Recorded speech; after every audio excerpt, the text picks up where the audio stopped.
Well worth having a look in there.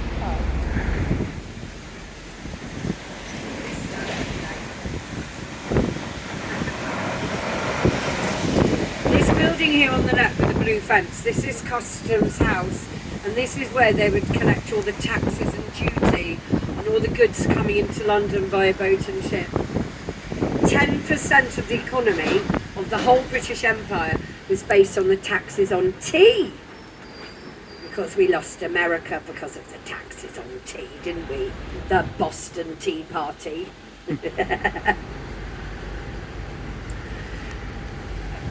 want to say something?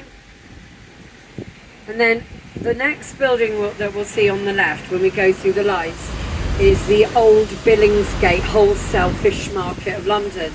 Now that also had the same architect as Tower Bridge. Horace Jones designed it. Now it's used for like events and conferences. Sometimes when it's London Fashion Week, they do catwalk shows in there. Now let me just show you Pudding Lane here on the right, where the Great Fire of London started. At the end of the rust-coloured building, that little gap there, Pudding Lane is one of the most famous streets in the country. To the left is St Magnus the Martyr Church, and then here ahead of us is London Bridge that we're going under now. But this part of London was very badly bombed in the Second World War. There are very few old buildings down here, apart from the one on the left, Fishmongers Hall, because 1/3 of London was destroyed in the Second World War, and it took 30 years to fully rebuild London after the war. You know, they only ended meat rationing in 1958. I always think about my dad, because he was born in 1943. So all those important years of his life as he was growing up as a boy into his teenage years, he probably wouldn't really have had the correct nutrition, you know.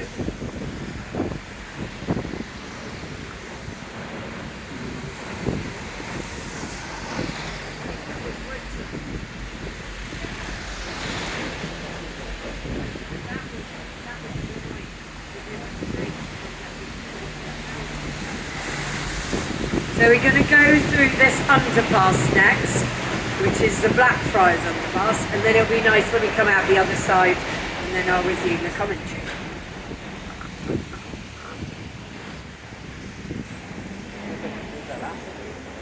Look at that building, that tower. Oh, look at this.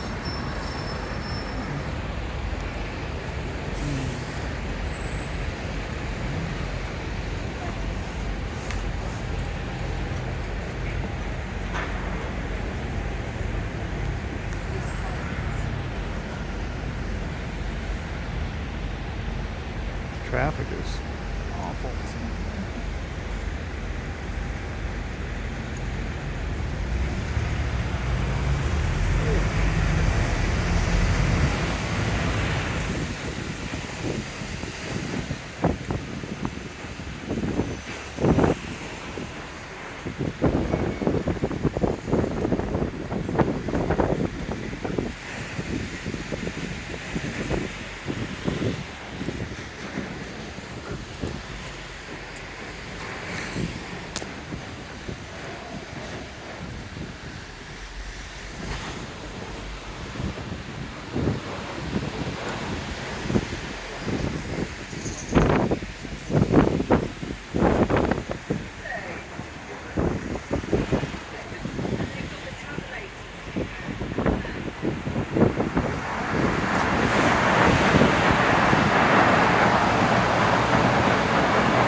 Long tunnel.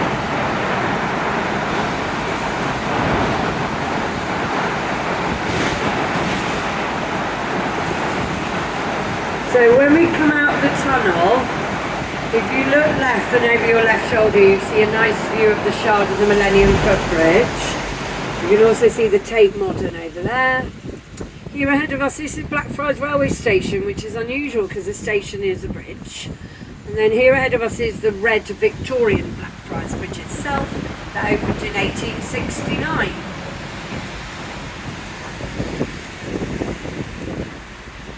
And then there's a beautiful building coming up on the right, just as we come up the slope, and it's the old City of London school building. That's now the American bank JP Morgan. And look at the gorgeous front door. Isn't it beautiful? Wow, it's pretty. The other buildings are all part of the legal district of London.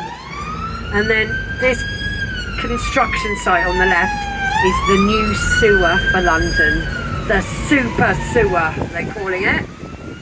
So we are still using the Victorian sewer system in London that opened in 1863. So it's rather due an upgrade. So this is the Victoria Embankment here. Now here on the right hand side is this beautiful historic College of Law. This is called the Inns of Court. Look at this for a college campus. Wow. There are buildings here that are over 400 years old, and it's where people trained barristers. So over here the barristers stand up in court and they present the cases to the judge and jury, and they wear special wigs and robes. Now you'll see two dragons here to the right and left.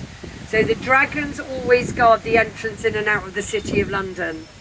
So technically, you guys at the back of the bus, you're still in the City of London, and the guys at the front of the bus, they're in the City of Westminster. But these are the nicest dragons, they're the biggest ones as well. And this area of London is called Temple, and just up ahead here is our stop number 10. Temple. So the reason it's called Temple here is because 900 years ago, all the land around here, including the college I just showed you, were owned by the Knights Templar. Temple Station. Ooh, it's looking a bit choppy, the river today, isn't it? Maybe it was a good thing none of you go on the boat. I used to be a tour guide on the River Thames, and I used to sometimes get a bit seasick sometimes. I used to work on the duck tours, you know, the amphibious landing craft that we used on D-Day.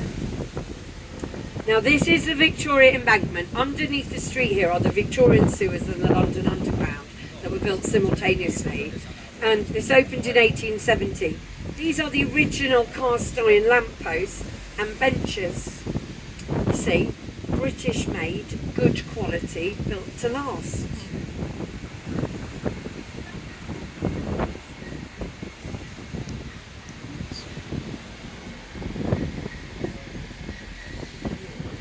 So some of us went over Waterloo Bridge at the beginning of the tour, which is still known as the Ladies' Bridge of London because it was built by the Women's Land Army in the Second World War in 1942. You know what? Being built by women, they built this bridge ahead of time, under budget, and of a self-cleaning stone. I rest my case.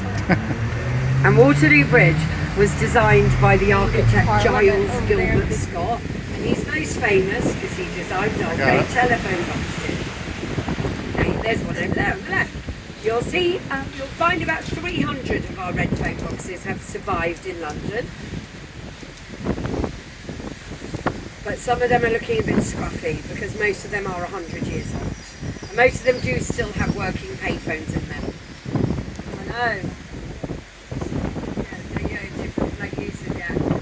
So there are two sphinxes here on the left, and the obelisk is Cleopatra's Needle.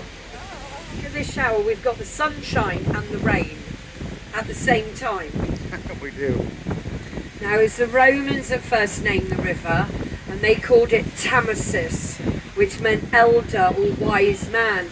And that is why we still say Old Father Thames. It goes all that way back in our history, and it's 215 miles long. But it's not the longest river in the country, that's the River Severn, which is 10 miles longer than the Thames. This is the Golden Jubilee Bridge.